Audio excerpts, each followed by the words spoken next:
안녕하세요. 안녕하세요. 반갑습니다. 반갑습니다. 사랑합니다. 사랑합니다. 오늘이 9월 1일입니다.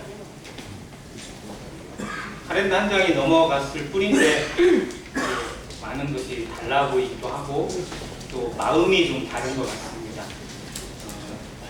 이제 가을이라 해도 되겠죠? 네. 아직 아닌가요? 마음만은 가을로 갔고 우리의 계절을 사계절로 나누자면 9월부터 11월이 원래 가을로 되어 있습니다. 수수의 계절, 결실의 계절, 열매의 계절, 그리고 모국백과가 풍성한 그런 계절을 주신 것, 감사하는 마음으로 또 우리를 돌아보고 정말 우리 하루하루를 더욱 주님 앞에 매달리게 하시는 그런 지혜가 담겨 있는 것 같습니다. 우리의 삶이 언제 주님 앞에 부름 받을지 아무도 모릅니다. 지난 월요일에 방울주 무친께서 소천하시고 수요일까지 장례 절차를 통해서 여러 성도들도 또 함께 하신 분들도 그분의 삶에 대해서 추억하게 되고 돌아보면서 정말 우리의 삶을 어떻게 살아야 할지 또 우리의 남은 시간을 어떻게 주님 앞에 성도들과 교제하며 지내야 될지 여러 생각들이 있으셨으리라 생각이 되어집니다. 그러한 지혜들로 모아서서 주님 앞에 더욱 하루하루가 세월을 아끼고 말씀 앞에 그리고 성령의 충만함으로 살아가는 안행교회 성도이시기를 간절히 바랍니다. 오늘 성찬 예배를 드리면서 또 어떠셨어요?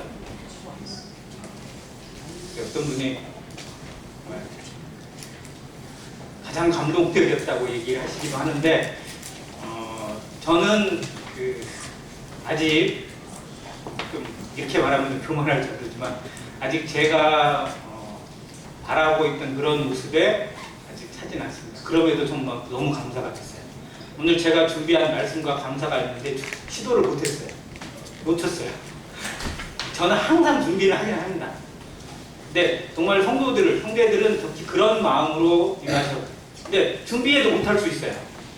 그런 간절한 우리에게 필요합니다. 그래서 더욱 남을 배려하는 마음으로 감사의 내용이 많아도 좀 짧게 하시고 또 정말 사단이 틈을 타지 못하도록 계속 이어지는 그런 흐름 가운데서 우리의 마음이 정말 하나님의 보좌 앞에 온전히 이루고 하나님이 이 자리에 기뻐 흐뭇하게 받으시는 그런 예배로 채워질 수 있도록 온 성도가 함께 기도해 주시기를 간절히 바랍니다. 네. 오늘 마태복음에 있는 말씀을 통해서 교제하기로 합니다. 마태복음 8장 같이 보시겠습니다.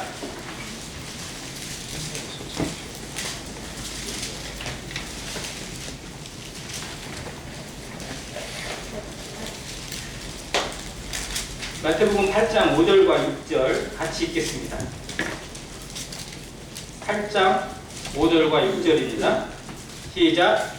예수께서 가버나움에 들어가시니 한 백부장이 나와 간구하여 이르되 주여 내 하인이 중풍병으로 집에 누워 몹시 괴로워하나이다. 우리가 너무 잘 아는 가버나움의 백부장 이야기. 이 사람의 삶을 또 이 사람의 믿음에 대해서 성경이 자세하게 또 다양한 각도로 보여주고 있습니다. 이와 동일한 내용이 누가복음 7장에도 나오고 또 요한복음에도 또 연결되어 나옵니다. 많은 내용을 보여주신 이유가 뭐냐면 이 사람의 믿음이 정말 성경에서 단순한 믿음이 아님을 증명하는 것이고 또 그를 통해서 하나님이 보여주시는 계시가 분명하기 때문에 그렇습니다. 그래서 이 가버나움 백부장이 보여준 믿음을 통해서 예수님이 하신 말씀, 내가 이만한 믿음을 만나보지 못했다라고 하는 칭찬을 생각하고요. 또 동일하게 믿음으로 예수님께 칭찬받은 또 한 사람이 있죠. 기억나세요? 예수님께 믿음으로 칭찬받은 사람. 여기는 여인인데 수로보니게 여인. 잠깐 볼게요. 마태복음 16장 15장입니다.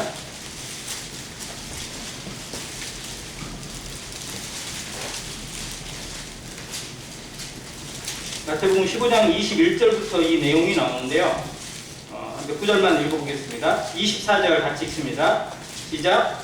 예수께서 대답하여 이르시되 나는 이스라엘 집에 잃어버린 양 외에는 다른 데로 보내심을 받지 아니하였노라 하시니 26절 또 있습니다. 시작. 대답하여 이르시되 자녀의 떡을 취하여 개들에게 던짐이 마땅하지 아니하니라. 27절 여자가 이르되 주여 올소이다. 나는 개들도 제 주인의 상에서 떨어지는 부스러기를 먹나이다 하니 이에 예수께서 대답하여 이르시되 여자여 내 믿음이 크도다. 내 소원대로 되리라 하시니 그때로부터 그의 딸이 나으니라.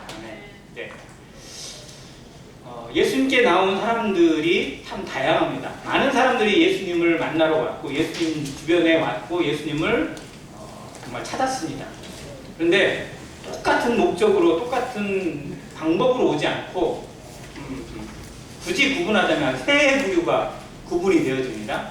첫 번째는 예수님이 누구신지를 알고 예수님이 정말 하나님으로부터 온 분, 또 우리에게 구원자가 되시고 왕이 되실 분임을 알고 찾아온 믿는 자들, 그리고 제자들이 있습니다. 이 사람들이 좀 많았으면 좋겠는데 실상은 많지는 않았던 것 같아요. 두 번째는 예수님이 보여주신 이적이나 기적이나 그 말씀에 놀라고 또 거기서 무엇인가를 얻기 위해서 찾아온 군중들이 있습니다. 세 번째는 예수님을 시험하고 넘어뜨리기 위해서 이것저것 갖은 꾀로 건드렸던 바리새인 같은 사람들이 있습니다. 이 시대에 우리는 어떤 마음으로 예수님을 찾고 있고 예수님을 만나고 있을까요? 1번 제자의 마음으로 예수님을 만나고 있다. 2번 군중의 마음으로 예수님께 나온다. 3번 시험하는 바리새인처럼 나온다. 몇 번? 대답 소리가 커야 되는데요. 몇 번? 1번. 예, 1번. 아니 이게 자신 없으세요? 우리는 당연히 예수님을 믿고 예수님이 누구신지 알기에 그분이 나의 구원자이시오 나의 왕이시오 나의 모든 것이 되시기에 그분을 따르기 위해서 그분을 믿고 그분을 배우기 위해서 그분 앞에 나옵니다. 그럼에도 우리의 믿음이 때로는 군중 같은 모습으로 바뀔 때도 있고요. 또 심지어는 믿는다고 하면서도 바리새인 같은 시험하는 수준으로 떨어질 수도 있다는 사실입니다. 그래서 우리 믿음을 늘 점검해야 됩니다. 우리는 믿었기 때문에 구원받았습니다. 믿음으로 구원받고 믿음으로 하나님 나라에 가는 것을 압니다. 그러나 오직 의인은 무엇으로 산다고요? 믿음으로 삽니다. 우리의 삶이 믿음의 기반이었고 믿음으로 살아야 해요. 믿음이 에너지고요. 믿음이 길입니다. 그래서 우리가 구원받기 위해서도 믿음이지만 구원받은 이후에도 역시 믿음이에요. 구원받은 이후에 우리의 믿음이 어떠한지를 점검하고 또 그것이 자라야만 더 성장되어져서 주님을 감동시키고 주님과 동행하고 주님의 뜻에 부합되어지는 믿음이어야 돼요. 우리의 그 믿음이 자란다고 표현하고 있고 또 주님께서 칭찬하신 것처럼 내 믿음이 크다라고 표현하고 있습니다. 주님 앞에 네 믿음이 정말 크구나라고 칭찬받기 원하시죠? 네. 주님이 나를 보고 그래, 넌 정말 대단한 믿음이야. 정말 본보기가 되는 믿음이야. 너만한 자가 없어. 라고 말해주면 얼마나 우리 뿌듯하고 얼마나 기쁠까요? 그런데 우리 스스로 생각해도 나는 왜 이 모양이지? 라는 것들로 주눅들고 기가 빠지는 이런 모습들 자체가 주님 앞에 너무 많습니다. 부끄러워요.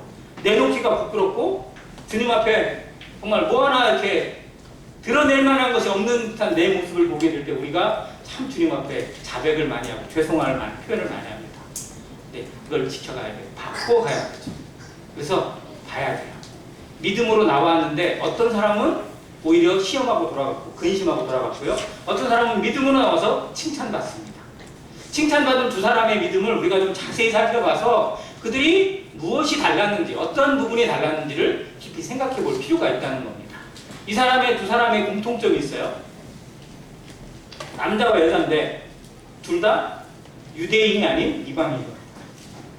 이건 하나님이 보여주신 경륜 중에 하나예요. 자, 우리는 하나님 앞에 나와 있는 하나님의 몸된 교회의 지체들이고 하나님의 자녀들입니다. 그런데 우리는 유대인이에요, 이방인이에요? 이방인입니다. 바로 우리들의 표상이고 우리들의 모습을 보여주는 그림자들이에요. 그래서 이 두 사람이 가지고 있는 고백한 믿음이 성경에 자세히 기록된 이유가 하나님 앞에 진정한 믿음으로 나아가고 하나님을 기쁘시게 하는 자들이 오히려 유대인이 아니라 이방인들을 통해서 이루어지게 될 것을 말씀해 주고 있다.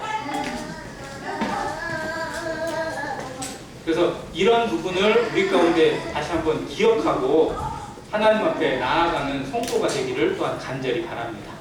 자, 먼저 백부장의 삶을 살펴보겠습니다. 백부장은 로마의 군인이고요. 가버나움이라는 곳에 주둔하고 있는 로마 군을 다스리고 있는 관리입니다. 가버나움은 갈릴리 지역에서 가장 큰 도시고 또 갈릴리 그 인근에서 가장 중요한 접경 지역이에요. 그래서 가버나움은 그 동북왕으로 따져보면 두 나라의 경계선에 있어서 그곳에서 왔다 갔다 하는 사람들의 통행세를 받는 세관도 있었습니다. 아마 마태, 레이라고 불렸던 마태가 일했던 세관이 그곳이라고 추측을 합니다. 아무튼 그러한 이 백부장이 그곳에 있었는데 이 사람이 예수님께 나옵니다. 예수님께 요청을 했어요. 그런데 다른 말씀에 보면 예수님께 나오기 전에 다른 사람을 부탁을 해요. 관리들에게 또 장로들에게 부탁을 합니다. 그래서 그 장로들이 예수님께 먼저 와서 이 사람의 부탁을 들어달라고, 이 사람의 부탁은 들어주셔야 된다고, 이 사람이 우리 민족을 사랑하고 또 우리를 위해서 회당을 지어준 사람이라고 얘기합니다. 자, 지배자가 피지배인들을 다스리는 방법에는 두 가지가 있는데 첫 번째는 힘으로 다스리는 게 있고 두 번째는 인격으로 다스리는 게 있습니다. 대부분은 힘으로 다스려요. 왜? 무시할 수 있으니까. 그런데 그 힘으로 다스리는 이 로마 군인인데 힘으로 다스려도 문제가 없어요. 언제든지 체포할 수 있고 데려갈 수 있고 끌고 갈 수 있어요. 그런데 이 백부장은 좀 달랐습니다. 오히려 그 다스림을 받는 유대인들을 사랑했고요. 유대인들을 배려했고 그들이 원하는 것, 그들의 민족성을 인정해주고 그들이 모일 수 있는 회당을 지어줬습니다. 유대인들에게 회당은요 정말 성전만큼 중요한 것입니다. 성전이 있는 예루살렘 외에 다른 지역에 있는 사람들은 모든 생활의 공동체가 중심이 회당이었습니다. 회당에서 모였고 회당에서 성경을 강론했고 회당에서 회의를 했어요. 그래서 회당에 들어가고 못 들어가고가 그들에게 정말 생사보다 중요한 일이었어요. 자, 그런 회당을 지어준 사람이니까 장로들이나 그런 높은 사람들이 예수님께 찾아와서 부탁을 드렸어요. 그런데 로마 관리이고요. 또 지배자입니다. 그런 사람이 예수님께 찾아왔다는 건 그만큼 아쉬운 게 있다는 거고 두 번째는 예수님이 자신의 아쉬움을 해결해 줄 만한 분이라는 사실을 믿었던가요? 못 믿었던가요? 믿었기 때문에 나왔죠. 자존심을 내려놓고. 자, 그런데 그가 요구하는 거, 그가 원하는 게 뭐예요? 뭘 원해요? 자녀예요? 하인이에요? 그 하인이 어떤 상태예요? 중풍병에 걸려서 죽어가고 있어요. 자, 그런데 로마의 백부장이라면 하인이 한 명만 있을까요? 일반 사람들도 하인을 데리고 있을 거예요. 그 당시에는요 종이 아주 그냥 세고 셌어요. 종이 널려 있다니까요. 자, 그러면 아픈 종이에요. 죽어가고 있어요. 그 종 죽게 내버려두면 다른 종 세울 수 없어요? 있죠. 종을 아끼지 않아도 돼요. 그냥 버려도 돼요. 어떻게 보면 내버려도 아무 상관이 없어요. 왜? 다른 종을 얼마든지 살 수 있고 얼마든지 구할 수 있으니까. 그래서 저는 이상한 게 뭐냐면 로마의 관리인데 지배자이고 언제든지 종을 구할 수 있고 얼마든지 종을 얻을 수 있는 사람인데 이 종을 위해서 자기가 무릎을 꿇고 자존심을 내리고 예수님께 나왔다. 이거 뭔가 좀 특별하지 않나요? 그래서 이 백부장이 보여주고 있는 이것이 뭐냐면요 예수님이 이 땅에 오신 목적과 동일합니다. 예수님이 이 땅에 왜 오셨어요? 누구를 구원하시기 위해서? 죄인을 구원하시기 위해서. 자, 죄인은 누구에게 죄인이에요? 사람에게 죄인이에요? 하나님께 죄인이에요? 하나님께 죄인입니다. 하나님을 반역했고 하나님을 거스리고 마음대로 살아갑니다. 그래서 하나님께 심판받고 지옥에 던져져야 될 죄인이에요. 이 죄인이 사라지고 죄인이 벌 받으면 하나님이 손해올까요? 하나님 손해예요? 아니에요. 하나님은 아무 공의에 하나님은 당연히 벌을 주셔야 돼요. 그게 공의 하나님이에요. 죄인을 벌하는 건 법이에요. 하나님은 우리를 벌하셔야 되고 우리를 긍휼히 여기지 않는 것이 오히려 공의예요. 자, 그런데 그 죄인들을 내버려 두지 않고 아들을 보내셔서 그를 살리고 그를 위해 그의 생명의 죄의 값을 거기에 치르게 하시고 우리를 거저 구원받을 수 있고 하나님의 나라가 되고 백성이 될 수 있는 길을 열어주신 것이 예수님이 이 땅에 오신 목적이에요. 예수는 그 목적을 가지고 이 땅에 오셨어요. 구원자로 오셨습니다. 그런데 이 백부장이 구원자의 모습을 보여주고 있어요. 이방인에 불구하고 하나님을 모르고 멋대로 살아가야 될 이방인인데도 불구하고 관리자인데 불구하고 오히려 긍휼히 여기고 그 불쌍한 종을 그냥 버려도 상관없고 죽게 내버려도 상관없던 그 중병병원의 종을 긍휼히 여기고 예수님께 찾아와 하나님께 나온 거예요. 이 기도가 예수님이 이 땅에 오신 목적과 너무 같아요. 그래서 예수님이 이 백부장의 마음을 읽으셨습니다. 자신이 온 목적을 그대로 보여주고 있는 이방인, 정말 너무 놀라운 사람이죠. 그 인격이 성도들에게 배움이 돼야 합니다. 우리는 우리만 알아서는 안 됩니다. 우리끼리 좋아서는 안 됩니다. 적어도 우리가 하나님을 알고 하나님을 배워간다면 모든 사람 앞에 공의를 베풀 수 있는 마음이 필요하고요. 긍휼을 마음으로 그들에게 다가가는 것이 필요해요. 내가 조금 손해를 보더라도 내가 조금 자존심의 상처를 입더라도 그 마음으로 품고 나아가는 것이 하나님을 실천하는 것이고 구원받은 성도답게 사는 것이고 이 영향력을 믿지 않는 자들에게 보여주는 길이 될 것입니다. 그런데 어느 순간부터 교회가 이기적으로 성도가 더 이기적으로 살아가고 자기만을 알고 살아간다면 그래서 하나님의 이름이 모독을 받고 하나님의 영향력, 하나님의 놀라운 복음이 외면을 받는 그런 사태가 지금 우리나라에 벌어지고 있습니다. 기독교를 뭐라고 부른다고요? 이게 얼마나 부끄러운 이름이잖아요. 너나 잘하세요라는 말이 그냥 개그가 아니에요. 우리는 이 말에 정말로 어떻게 보면 가슴을 치야 됩니다. 이런 말들이 믿는 자들에게 쉽게 던져지고 있고 교회를 향해서 뿌려지고 있다는 것에 우리는 정말 통찰해야 됩니다. 성도는 영향력이 있어야 돼요. 믿지 않는 자들에게, 내 주변에 있는 사람들에게 저것이 믿는 자의 길이다, 저것이 믿는 자의 인격이고 성품이다라고 보여줄 수 있는 그런 그릇들로 하나님을 담아내고 하나님을 보여줄 수 있는 자들로 변화되지기를 기도해야 됩니다. 그런 마음이 내 가운데 먼저 나타나기를 힘써야 합니다. 근데 이 백부장이 왜 보여주고 있어요? 자, 그래서 그 집에 가겠다고 합니다. 기꺼이 가요. 그런데 갑자기 그렇게 요청했던 백부장이 막상 예수님이 얼굴을 보이시고 모습을 보이시고 자기 집 앞에 가까우는 것을 볼 때 두려워졌어요. 그전에는 당연히 예수님이 빨리 오시기를 바랬는데 왜 두려워졌을까요? 무엇이 그를 두렵게 만들었고 정말 내 집에 들어오는 걸 감당치 못하겠다고 했을까요?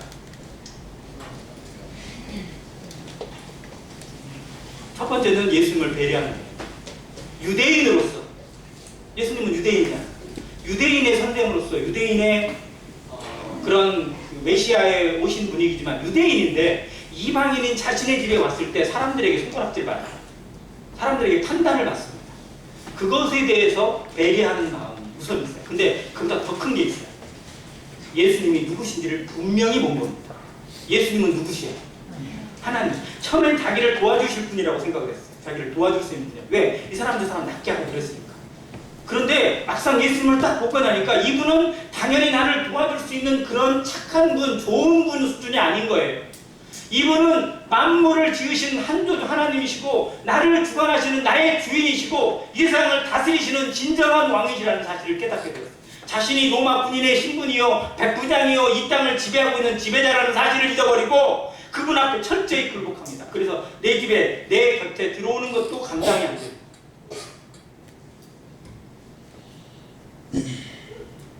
예수님을 누구로 보고 있습니까? 내 인생에 찾아오신 예수님은 어떤 분이십니까? 이것을 제대로 아는 것이 신앙이고요. 이것을 제대로 알 때 우리는 온전한 신앙생활을 합니다. 예수님을 이 수준으로 알고 있느냐, 이 수준으로 알고 있느냐에 따라서 어마어마한 차이가 있습니다. 어떤 사람은 예수님을 자기 말 잘 들어주는 할아버지, 할머니로 얘기해요. 내가 말하면 오 그래 알았어 도와줘 알아서 해줄게 할아버지 할머니들 대부분 거절 안 하잖아요. 할아버지가 막 냉랭 안 돼! 라고 얘기하면 안 와! 그냥 탁 가버리잖아. 엄마 아빠는 그래도 되는데 할아버지 할머니는 절대 그러면 안 돼요. 그게 아이들에게 있어서 할아버지 할머니. 근데 예수님을, 하나님을 그런 식으로 아는 성도들도 있어요, 없어요? 있어요. 삐져요, 그냥. 안 해주면 삐지고 조금 마음에 안 들면 삐져버려요. 안 나겠대? 코로나 때 수많은 교회들이 어려움을 겪었어요. 정말로. 이번에 어디에 걸투가 있었거든요. 이제 동네에 가서 타보면 그 친척 중에 교파교회 목사를 하는 형님도 있고 또 그런 쪽에 있는 사람도 있어요. 그래서 이래저래 일을 하는데 코로나의 여파가 정말 심각하더라고요. 아무튼 그런 도에서 나온 유행어 가나안 성도 들어보셨어요? 가나안 성도라고 혹시 들어보셨어요? 가나안 거꾸로 하면 뭐예요? 안 나가. 그게 가나안 성도예요. 나 안 나가. 나 그냥 집에서 그냥 할래 그냥. 왜? 줌으로 하니까 너무 좋고 온라인으로 하니까 너무 편하대. 안 나가. 내 위주예요. 모든 게. 유치한 신앙. 자, 그런데 이 백부장은 그 하나님을 제대로 만나고 나니까 그분이 내 발에, 내 안에 들어오시고 우리 집에 들어오시고 그 발걸음을 옮기시는 것 자체도 두려워졌어요. 그래서 갑자기 말립니다. 주여, 내 집에 들어오는 것을 내가 감당치 못하겠습니다. 다만 뭐라고 하더라고요? 말씀으로만 하옵소서. 하나님의 말씀이면 모든 것을 이루고도 남음을 있음을 내가 믿습니다 라는 거예요. 왜? 자기도 말의 위력을 알아요. 그래서 지휘관이잖아요. 부하들한테 야 집합! 그러면 부하들이 어때요? 중대장이 집합! 하면 부대원들이 막 뭐야 막 이러면서 그냥 게을러 터지게 긁어놔요. 주원영대님 집합! 하면 어떻게 돼요? 빨리 와요. 네, 비상머리죠. 그냥 자다가도 일어나서 와야 되고 화장실 가다가도 닦고 나와야 돼요. 바로 나와야 돼요. 군대에서는 뭐 핑계 없어요. 그냥 밥을 먹다가도 끊고 나와야 됩니다. 근데 주님이 부르셨는데 주님의 말씀인데도 우리는 내 핑계는 뭐가 너무 많아. 아니 주님 아직 아니에요. 기다리세요. 누가 기다리고 누가 움직여야 돼요. 우리의 자세, 우리의 태도, 우리의 모습, 습관이 실상 하나님을 정말 하나님으로 모시고 있는지 주님을 내 그냥 인생의 주인으로 왕으로 모시고 있는지 잘 점검하는 것이 진짜 믿음입니다. 이런 모습에서 이 백부장은 정말 놀라운 믿음을 보여주고 있는 거예요. 그래서 말씀으로만 하셔도 됩니다. 말씀으로만 하셔도 내 하인이 같습니다. 왜? 당신은 하나님이니까. 당신은 모든 것의 생명의 주관자이시니까 이 두 글자도 하나님의 말씀이면 예수님의 말씀이면 능히 살 줄을 내가 믿습니다 라고 고백을 드려요. 그랬더니 예수님이 놀라셔요. 그래서 주변을 향해 말씀하시는 거예요. 내가 이스라엘에서 이만한 믿음을 만나보지 못했다. 그러면서 정말 놀라운 말씀을 해주시는데요. 10절과 11절 보겠습니다. 예수께서 들으시고 놀랍게 여겨 따르는 자들에게 이르시되, 이 따르는 자들은 예수님의 제자들을 위주입니다. 예수님을 잘 믿는다고 생각하는 사람들한테 뭐라고 얘기하시나? 다시 읽습니다. 시작. 내가 진실로 너희에게 이르노니 이스라엘 중 아무에게서도 이만한 믿음을 보지 못하였노라. 또 너희에게 이르노니, 같이 읽습니다. 동서로부터 많은 사람이 이르러 아브라함과 이삭과 야곱과 함께 천국에 앉으려니와 그 나라의 온 자손들은 바깥 어두운 데 쫓겨나 거기서 울며 이를 갈게 되리라. 이 놀라운 예언입니다. 이 백부장의 믿음을 통해서 하나님의 비밀, 하나님의 경륜, 교회에 대한 비밀과 이스라엘에 대한 운명을 예언해주고 계세요. 믿음을 가진 자, 믿음으로 하나님께 나아가는 자를 통해서 하나님은 하나님의 비밀을 풀어주시길 원해요.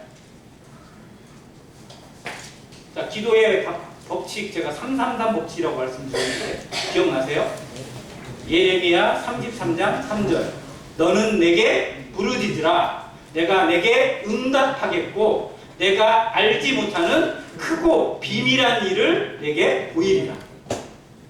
응답하시는 것이 전부가 아니에요. 그 기도를 통해서 하나님의 마음을 알고 배워가는 자들을 통해서 크고 비밀한 일을 보여주시겠다는 겁니다.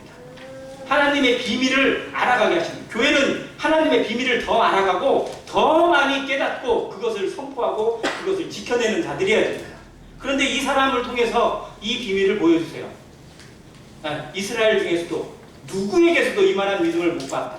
너희들도 그게 포함돼야 안 돼요. 제자들 다 포함돼요. 제자들의 믿음도 따져보면 백부장의 믿음보다 훨씬 떨어진다는 거예요. 너희도 반성하라는 의미가 되겠죠. 우리도 반성해야 돼요. 우리는 어떤 믿음으로 주님을 기쁘시게 됩니까? 주님을 예배한다고 하는데, 주님 앞에 충성된다고 하는데 어떠한 믿음으로 주님을 섬기고 있고 주님을 바라보고 있고 주님께 순종하고 있는가? 그런데 거기에 나오는 게 동서로부터 많은 사람이 이르러. 이 동서가 어디냐면요, 이스라엘 중심이에요. 이스라엘의 동쪽, 아시아와 이쪽에 우리나라를 다 포함하겠죠. 서쪽, 저 유럽이나 미국이나 이쪽을 포함합니다. 자, 여기로부터 많은 사람이 다 와요. 하나님의 나라. 그래서 아브라함과 이삭과 야곱과 함께 천국이 아니에요. 아브라함과 이삭, 야곱, 하나님이 택한 이스라엘이잖아요. 진짜 이스라엘이잖아요. 근데 이스라엘은 그것을 떨어져 나가고 오히려 이 이방인들이 진짜 이스라엘로. 그게 뭐예요? 교회잖아요. 하나님의 비밀, 교회입니다. 여기 교회를 얘기해 주시고, 여기 교회라는 단어가 안 나옵니다. 그러나 예수님은 그 비밀 속에서 교회에 대해서 보여주시는 거예요. 그걸 이 백부장을 통해서 알려주고 계시는 사실을 봅니다. 이 교회는요, 구약의 그 누구도 깨닫지 못했던 비밀 중에 하나예요. 구약의 모든 성경을 다 뒤져봐도요, 교회라는 단어가 한 구절 같아요. 근데 그것도 뭐냐면 광야교회라는 것밖에 안 나와요. 출애굽 이후에 그곳에서 예배를 드렸던 그들을 향해서 광야교회라는 표현을 하긴 하지만 진짜 구약에 감춰졌던 비밀이 교회예요. 그래서 에베소서에 들어가 보면 하늘에 속한 신령한 목이라고도 했고 하나님의 비밀이라고도 얘기했습니다. 교회는 그의 몸이니 만물 안에서 만물을 충만케 하는 자의 충만인이라고 했어요. 정말 놀라운 비밀을 이 사람을 통해서 풀어주고 계시고, 오히려 너희가 잘났다고, 너희가 정말 택함받은 자들이라고, 아브라함의 자손이라고 떠벌리고 있는 너희들은 오히려 쫓겨나게 될 것이다. 그대로 됐어 안 됐어요? 말씀 그대로 이루어졌어요.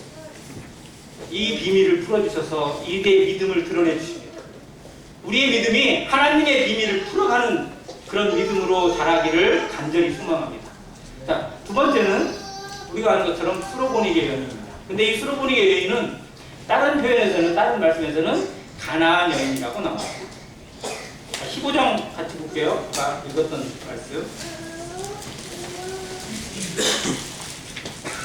15장 21절. 예수께서 거기서 나가사 두로와 시돈 지방으로 들어가시니 어떤 여자가? 가나안 여자 하나가 그 지경에서 나와서. 다른 말로는 수로보니게라고 하고, 여기서는 또 가나안 여자라고 이렇게 해요. 수로보니게의 뜻이 뭔지 혹시 아세요? 수로보니게. 수로보니게는 그 지역을 의미합니다. 수리아 플러스 버니게예요.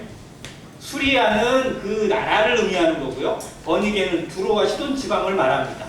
즉 우리로 얘기하면 한국, 전라도 이걸 같이 남한, 전라도 이렇게 합쳤다고 보면 그 의미가 같아요. 수리아, 버니게 지방이거든요. 거기가 그곳을 합친 단어가 수로보니게입니다.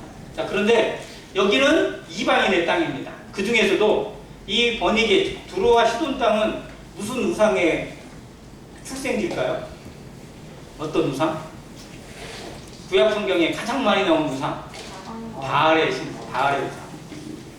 바알 우상의 태생지가 시돈이에요.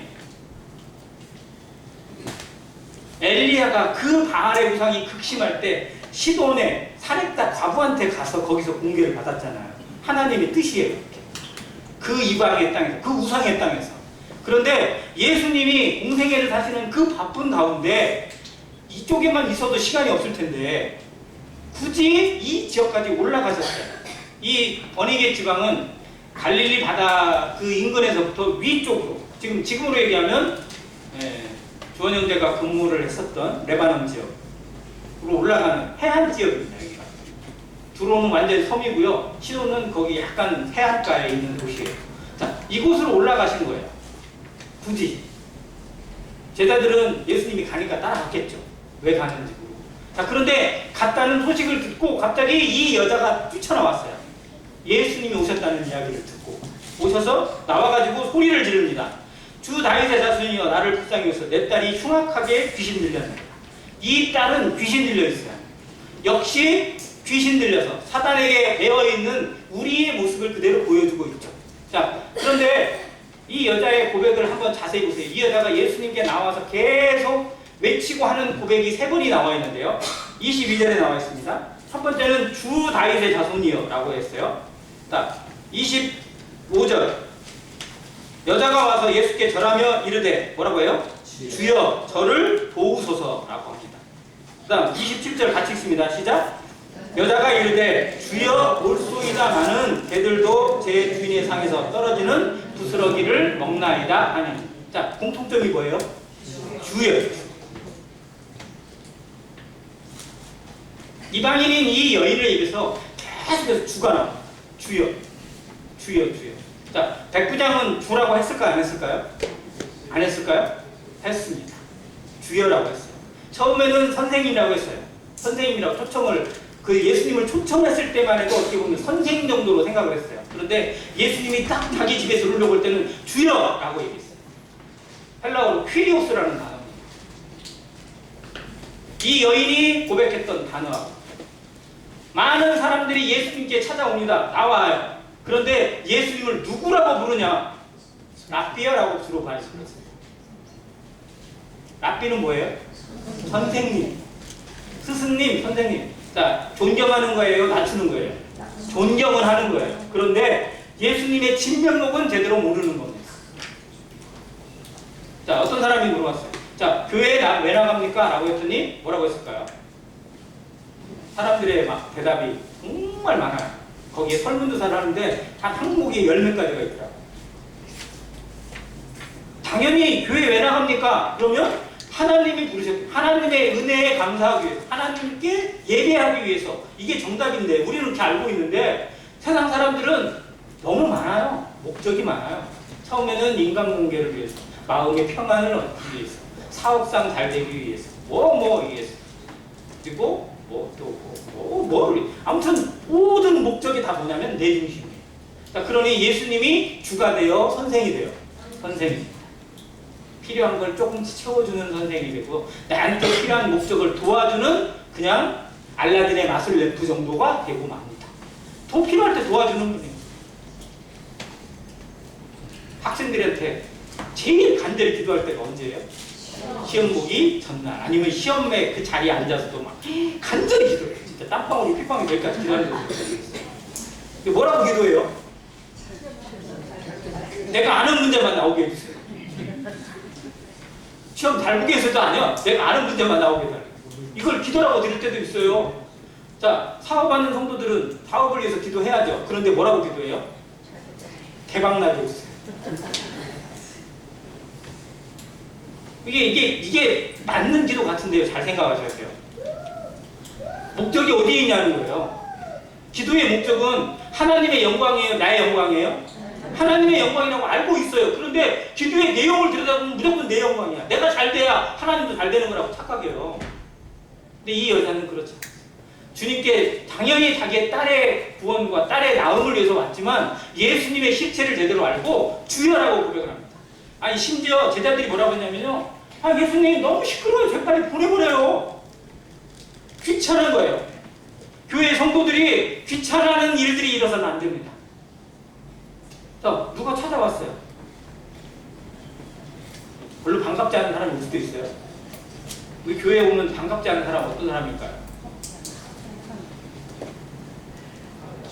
있잖아요. 목사님하고 별로 반가워하진 않아요. 근데 저는 일주일마다 오거든요. 금요일에 와요. 그저께도 왔다 갔어요. 안 늦어버리고 와요. 저는 그게 때로는 고맙더라고요. 그래서 저는 그 사람을 위해서 꼭 돈을 이렇게 딱 준비를 해놓습니다. 그게 없으면 제가 부인하는 거예요. 근데 정말 안 반가운 사람도 있어요. 갑자기 주일날 와가지고요, 두드리에 막 인상을 막 쓰면서 어디 가야 되는데 차비 좀 주세요. 내노래 이러면 진짜 그래요. 근데 정말로 교회는 어떠한 사람이든지 받고 또 긍휼히 여길 수 있는 그런 장소가 된다고 생각. 오죽하면 교회 문을 뚫렸을까 이런 마음도 좀 우리에게 필요할 것 같아요. 아무튼 그런 마음이 이 여인에게, 제자들은 그런 마음이 없었어요. 아마 귀찮게 하는 거예요. 뭐라고 합니까? 23절에요. 예수는 한 말씀도 대답하지 아니하시니 제자들이 와서 청하되 그 여자가 우리 뒤에서 소리를 지르오니 그를 보내소서. 예수님 빨리 보내버리세요. 너무 시끄러워요. 왜 이렇게 우리를 귀찮게 한대요? 라고 얘기해주고 있어요. 제자들은 예수님을 따른다고 했는데, 예수님을 믿는다고 했는데, 예수님을 본받는다고 말하고 있지만 실상 예수님 마음을 이만큼도 몰라요. 철저히 자기 이주예요. 그게 제자들의 모습이에요. 마지막 순간까지 제자들은 자기 이주였어요. 누가 크냐, 누가 높냐, 나중에 예수님이 왕위를 가져오면 누가 우의정되고 누가 좌의정될 거냐, 누가 더 높은 놈이야, 누가 더 잘났냐, 이것만 가지고 따지고 있어. 서로 시기하고 있었어요. 근데 교회는 그런 곳이 될 수가 없고 돼서는 절대 안 됩니다. 누가 크고 누가 작고가 아니에요. 하나님의 마음이 살아 역사되어지고 하나님의 말씀으로 움직이는 곳이고 성령의 주가 되어서 우리는 모두 몸입니다. 누구 머리가 없어요. 다 몸의 지체들입니다. 그 안에서 그리스도의 명령대로 하나님의 뜻 가운데 움직이는 이 비밀이 교회라는 겁니다. 세상에 있는 어떤 동호회와도 달라요. 그래서 다 하나가 되고 다 다르지만 정말 하나가 될 수 있는 특권을 가지고 있는 것이 우리 교회입니다. 이 교회를 위해서 우리는 어떻게 기도하고 있고 어떻게 지켜가고 있는지, 그래서 나를 어떻게 희생하고 있고 어떤 마음으로 나를 드리고 있는지 점검하시는 성도 되시기를 간절히 바랍니다. 이 비밀이 교회입니다. 이 말씀을 예수님이 묵묵히 시켰던 건 이 여자를 시험하는 거예요. 더 가까이 오게. 그런데 거기에 한 말씀을 하세요. 나는 잃어버린 자. 나는 이스라엘 집에 잃어버린 양 외에는 다른 데로 보내심을 받지 않았다. 야, 그러면 거기 왜 가신 거예요? 이게 예수님의 말씀이 약간 추가된 거예요. 시험하시는 거예요. 예수님의 말씀은 이스라엘의 잃어버린 자 외에는 보내심을 받지 않았으면 이곳에 가시면 안 돼요, 원래. 그렇잖아요. 그러면 계속 이스라엘에 머물러 계시잖아요. 근데 다른 지역에, 이방인의 땅에 가셔야 안 가세요? 가세요. 그들을 어떻게 이끄시고 시험하시는 그런 모습. 우리에게 하나님의 말씀과 전혀 정반대의 상황이 가끔 나타날 때가 있습니다. 말씀은 이런데 왜 나한테 이런 일이 생기지? 나는 충성되게 했는데 왜 이런 일이 우리에게 일어나지? 나는 정말 하나님의 의회에서 했는데 왜 이런 질병이 오고 이런 어려움이 찾아올까? 이런 것들을 생각하게 될 때 정말 하나님께서 우리를 더 다루시고 시험하시고 더 강하게 하시기 위한 하나님의 계획이 있다는 것을 기억해야 됩니다. 이 여인을 드러내시기 위해서. 이방인인 이 여인, 이름도 기록이 안 되어 있습니다. 이 여인을 드러내셔서 믿는 성도들에게, 수많은 사람들에게 보여주시기 위한 하나님의 계획이 있어요. 그래서 처음에는 이렇게 얘기해요. 그런데 포기하지 않아요. 그래서 간절히 기도해요. 주여 나를 도우소서. 근데 거기에 치명적인 말씀을 하세요. 자녀의 떡을 취하여 누구에게? 개들에게 주는 것이 마땅치 않다. 너는 누구라는 거예요? 너는 개다. 너는 개에 불과해. 라고 얘기를 해요. 자, 그러면 이건 자존심을 높이는 거예요? 완전히 깎아내린 거예요? 완전히 깎아내린 거죠. 그 사람은 무시한 겁니다. 예수님에 입에서 이런 말씀 하셨다는 게 상상이 안 돼요. 공의 하나님, 사랑의 하나님께서 사상을 구원하시기 위해서 그 죄인들을 구원하기 위해서 예수님 어떻게 이런 말씀 하실 수 있지? 이 말씀만 놓고 보면 정말 예수님 이해할 수가 없어요. 그런데 이 말씀을 하신 이유는 이 여인이 받을 만한 그릇이다? 아니다. 그릇이다. 우리에게 감당할 시험에는 허락하심이 없다는 말씀 우리는 압니다. 우리에게 오는 이 모든 것들은요, 우리가 그것을 능히 감당할 만하기 때문에 허락하신 거고요. 그 가운데 함께 하시는 하나님의 손길을 친히 보여주시겠다는 약속이 담겨 있습니다. 그래서 담대하는 거예요. 그래서 아무것도 염려하지 말고 기도할 수 있는 겁니다. 하나님을 믿는다는 게 뭐예요? 눈에 안 보입니다. 그러나 실상을 가지고 있어요. 실체를 가지고 있습니다. 증거를 가지고 있어요. 그게 우리의 믿음입니다. 내가 믿는 하나님, 나와 함께 하시는 하나님, 우리는 어떻게 믿고 있는지 실체가 가지고 있고 실행을 옮겨질 수 있는 그런 담대한 살아있는 믿음으로 역사되어지는 안행교회 성도 되시기를 간절히 바랍니다. 그래서 제자들이 옆에서 놀랐을 거예요. 어떻게 예수님 저런 말씀하시지? 제자들이 놀랐을 것 같아요. 근데 이 여자는 어떻게 해요? 자존심을 완전히 깎아내리고 무시했는데 사람들이 무시를 당하면 어떻게 되죠? 그래서 살인나요? 그러지 않아요?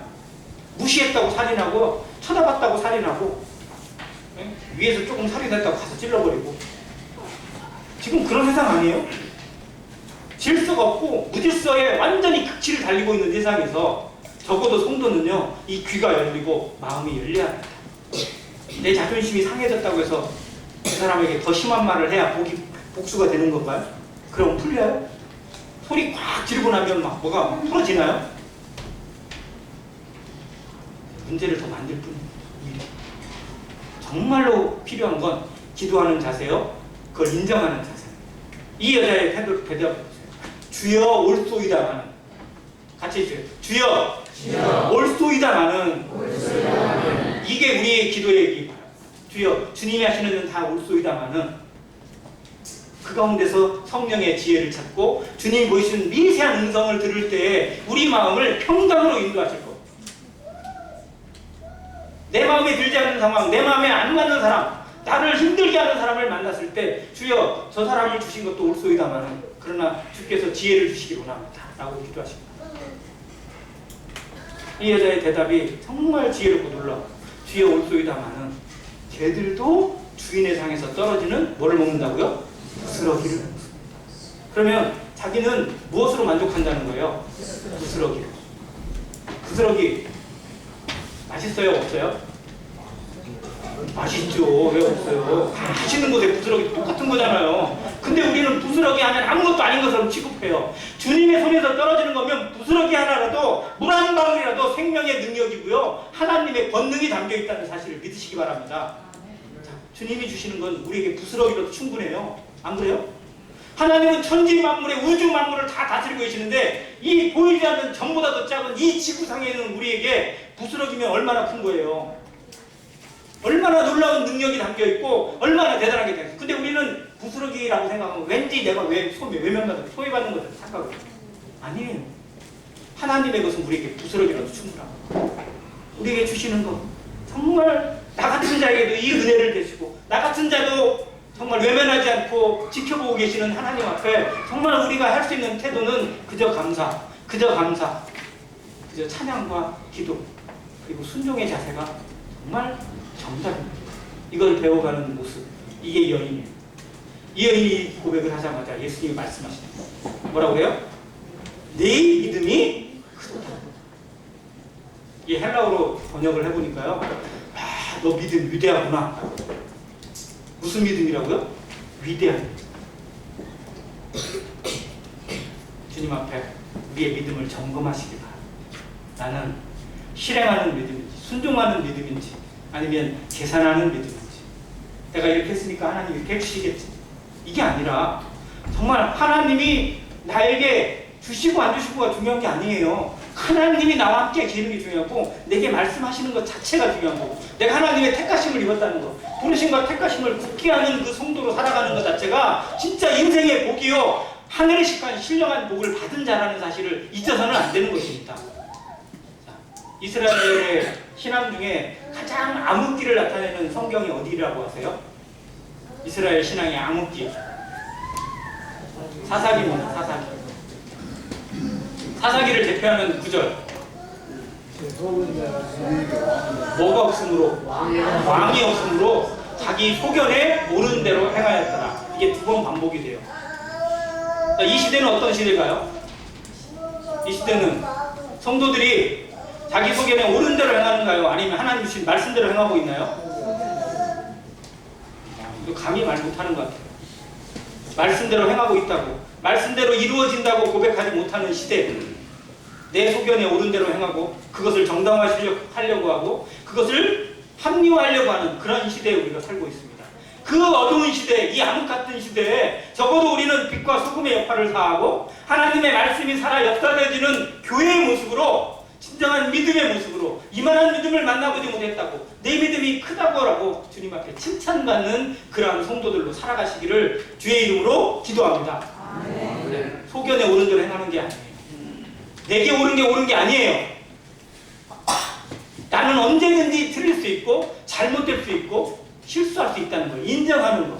그러나 주는 영존하시고 실수가 없으시고 그리고 무궁하시다는 사실을 인정하는 이게 믿음입니다. 나를 제대로 알아야 주님을 향한 시선이 바뀌어요.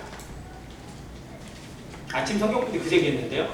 어린아이 때는요, 하나님과 내가 좀 비슷해 보여요. 하나님이 이렇게 위대해 보이지 않아요. 그러니까 함부로 말하는 거예요. 안 믿는 사람은 더더욱 그렇고.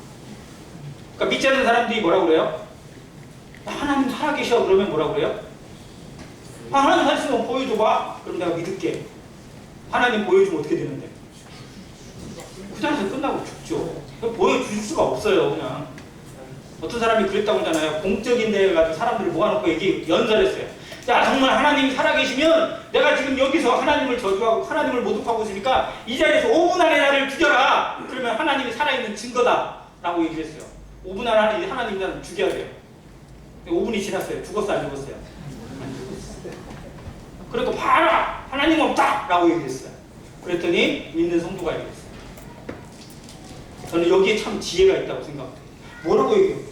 아니, 하나님 사랑이랑 저 사람 뭐 있다고 죽여버리세요. 그냥 나 같으면 그렇게 기도할 것 같아요. 그런데 그 사람이 뭐라고 했냐면, 당신은 온 인류를 위해서 독생자를 내어주신 하나님의 인내를, 하나님의 사랑을 5분 안에 끊을 수 있다고 생각하느냐? 택도 없는 소리다. 당신 같은 사람 100명을 죽여달라고 해도 하나님은 절대 죽이지 않는다. 왜? 아들을 아끼지 않고 내어주신 하나님이시다라. 그래서 우리 생각에는 차라리 그런 사람 하나 들어오면서 증거를 삼았으면 더 좋겠는데, 하나님은 그 사람도 아끼세요.